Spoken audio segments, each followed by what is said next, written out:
Yongju climbed the winding steps. If he were a larger man, his shoulders would brush the walls as Songs almost did ahead of him. Yongju would be wary in this dark, somewhat musty passageway, if not with Song. It had only been a week, but in that time Yongju felt he had a good grasp of his character. He had the utmost confidence that with Song, he had nothing to fear. Halfway up the staircase, a faint twinkling prickled Yongju's ear. He cast one last glance over his shoulder to see Mia settled at the base, eyeing the steps as if hoping to come along. Each step brought him closer. She didn't dare put a paw over the threshold, stubbornly maintaining the same insufferable distance. A second door topped the stairs, secured by an old lever tumbler instead of an electronic code. The small protrusion in Song's front pocket turned out to be a key. As he slid it in, Yongju noticed a thin stripe of dark green paint clinging to the center of the blade. Years of use had smoothed its biting shoulder. A heavy silence settled as Song's hand lingered there. Yongju understood the hesitation. It wasn't too late to change his mind. This was progress. Before turning the key, Song looked back. His lips parted as if to speak some sort of disclaimer.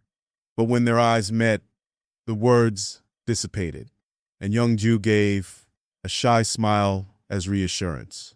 He didn't know how he should feel about what he was about to be shown, but he could recognize this grand gesture, even taking him this far.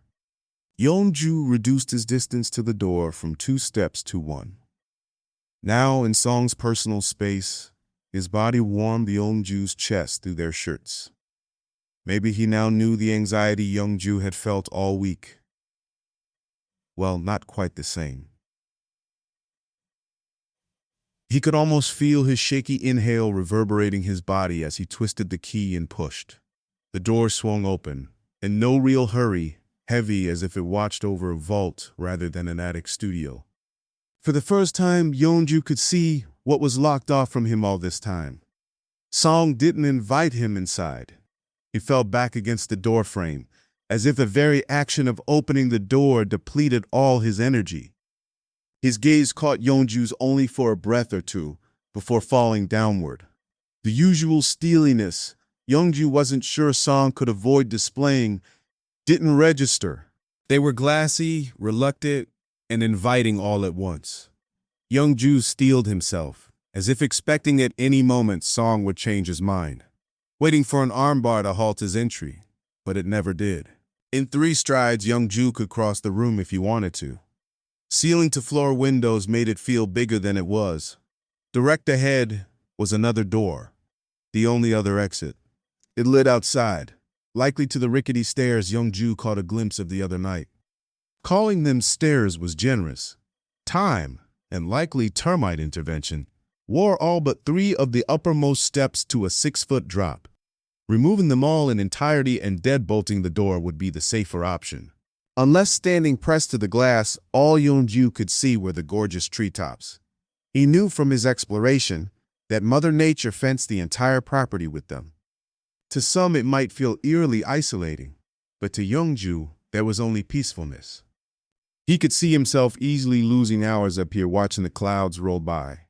Flanking canvases of various sizes leaned against the windows, propped against each other. Most were bare, but some depicted paintings in progress. Some fresh, some sporting layers of dust, untouched for years, maybe decades. Others empty, waiting for fulfillment of their purpose. A desk littered with papers took up much of the space on Yongju's right. On the left, an oddly positioned rocking chair. A tiny television, made smaller by its monstrous antenna, topped a stack of boxes nearby. Though he couldn't see them, he knew there were many beady little eyes watching from their nests. They were always watching, their cries incessant. Yongju wondered, if he were to spend as much time in here as Song, would they become grating? Or be a comforting white noise he'd henceforth be unable to work without? Light touched every available corner thanks to the massive windows. The 360-degree forest view relaxed him. Nature grounded him. It offered a chance to get out of his head, not a car in sight or child screaming in the background. It made perfect sense why Song would retreat here. Much of that time he surely had spent in this very room, where the world could not reach him, embraced by memories of what once was. Here, he didn't have to perform for anyone, free to create what he wanted, when he wanted, without the watchful eye of the public dictating what and when. The older man's gaze followed Yongju around the room. On his back, his fingers reaching for the desk's edge, a small, gilded metal paint cup, vintage paint pots on a shelf. The floor protested behind him as Yongju leaned in to inspect the canvas tucked behind a larger one.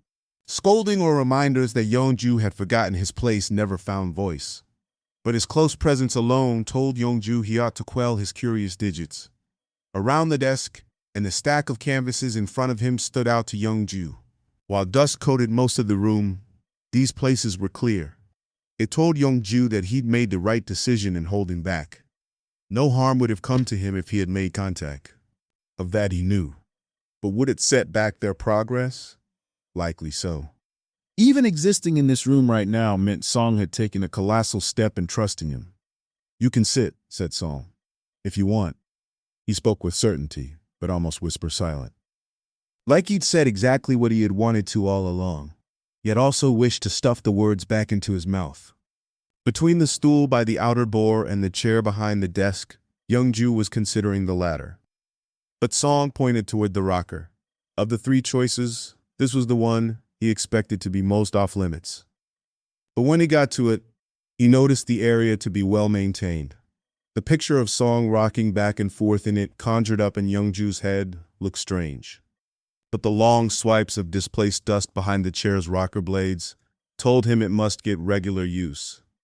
Despite the permission, it still felt somehow wrong. Yongju's eyes flicked to Song, checking his face for signs of upset, because maybe this was a test. But his expression didn't change, so Yongju settled himself onto the warm cushion.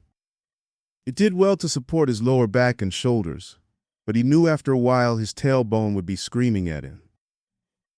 It did, however, provide the most perfect view of the cabin's front yard, bathed in the morning sunlight.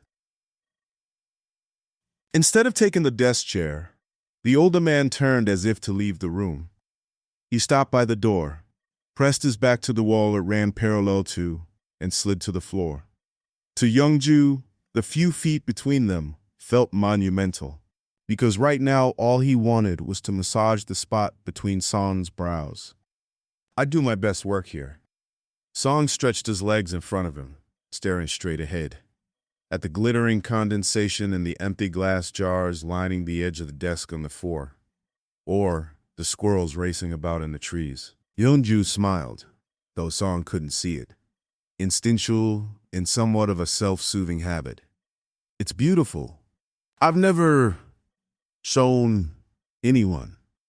Song emptied the air from his lungs, took a deep breath, and continued.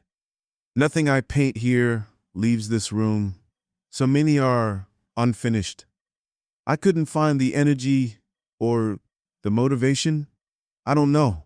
Song looked at the stack of canvases that Yongju contemplated earlier. "They're not even all mine." He paused to clear his throat. "I thought maybe I might finish them for him, but I couldn't. So they sit here collecting dust. I'd been afraid my touch would sully them." He leaned his head back against the wall and shut his bleary eyes. Yongju watched as the man's lids forced tears to spill out over his cheeks. "This morning, I thought maybe I could." He shook his head. If Yongju hadn't been intent on Song's face, he might not have noticed he even moved. "No, not me." Song's eyes opened suddenly, which had Yongju's heart in his throat again. You make me feel that I could." At this, Yongju broke eye contact. Deciding his pajama top needed more attention, his fingers toyed with the hand. For a moment, it seemed as though molasses, not saliva, were sliding down his throat. This was a serious moment, so he bid back his smile, not wanting Song to feel that he took this lightly. But inside, he swelled with elation at his ability to bring Song out of himself. When Yongju looked up again, Song had turned back away as well. Though momentum stalled, he was unsure how well he'd fare if their eyes locked again so soon anyway. As it is, if he were to look in a mirror. Right now, he knew his cheeks would be as vibrant as his hair. Listen, Yongju. The return to the earlier nickname sent a jolt through Yongju. Would he ever get used to hearing it? Would Song ever feel comfortable using it without feeling the need to backpedal? I know you don't officially start until Monday, but a thunderous crash came from the lower level, startling both men. A metallic clang, a series of thuds in succession, as if someone had dropped a series of tennis balls onto the floor. Then to round off the racket, frantic tinkling carried away by tiny little padded feet.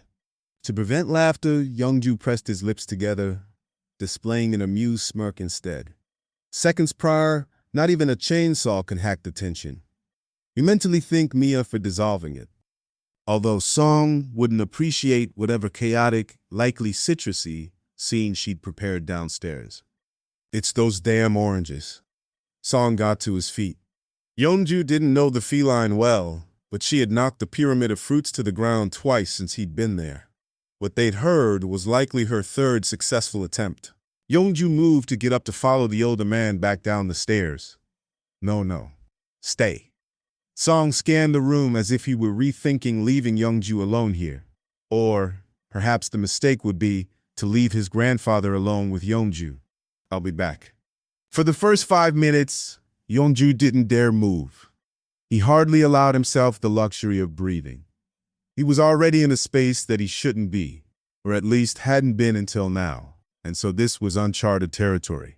But still no Song, so only then did Yongju's breathing regain its normal pace. By the 10-minute mark, he had decided to explore the area once more.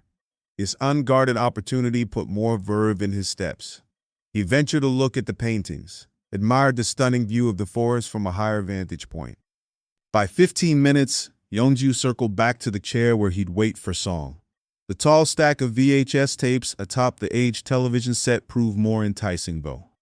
Before he'd even known what his fingers were doing, he had popped out one of the tapes from its box. It read Un's First Oils in black marker. Blowing it clean, he pushed it into the player that wore an equal amount of grime. Motes swirled in the air, eliciting a minor coughing fit as he waited, half expecting the machine's absolute refusal to perform. The set must be decades old, and the VHS player looked even older. But it buzzed to life after a few seconds, displaying a storm of crackling and black and white snow across the screen. For a moment, Yongju thought he saw a young boy. A mess of jet black hair, curious brown eyes, and paint smears everywhere. This had to be so. In fact, Yongju was sure he was. But no sooner had the picture materialized, it had vanished again. The reason was clear. A presence stood next to him, remote in hand. Yongju had been too engrossed in the television screen to notice the artist's return, and when he looked up, he immediately regretted it. If he could go back in time, he would have stayed in his chair. He shouldn't have indulged his curiosity. He shouldn't have popped in that tape. Get out. Yongju could still hear the television static hissing as he raced down the steps.